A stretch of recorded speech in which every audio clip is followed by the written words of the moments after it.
अस्सलामुअलैकुम। बोल न्यूज में मैं हूं जवाद कमाल और मैं हूं सनिया मलिक। हेडलाइंस आपने देख ली। बुलेटिन का आगाज करेंगे। पाकिस्तान में दहशतगर्दी का मास्टरमाइंड भारत दुनिया के सामने बेनकाब। डीजी ISPR ने पाकिस्तान में भारतीय दहशतगर्दी के नाकाबिले तरदीद सबूत पेश कर दिए। जेहलम से गिरफ्तार दहशतगर्द अब्दुल मजीद से तफ्तीश में भारतीय हाजिर सर्विस अफसरान के दहशतगर्दी में मुलविस होने का सबूत मिला है।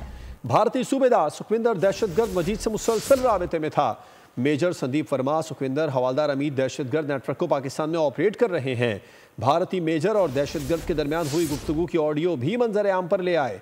DG ISPR lieutenant general Ahmed Sharif ने बताया कि भारतीय मेजर एतराफ़ कर रहा है कि ये लोग बलूचिस्तान से लाहौर तक दहशतगर्दी में बराह रास्त मुलविस हैं।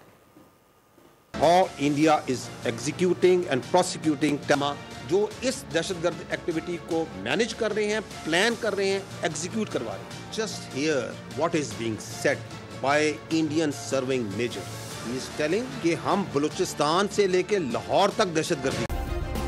सब्सक्राइब करें और बेल दबाएं ताकि कोई खबर रह न जाए।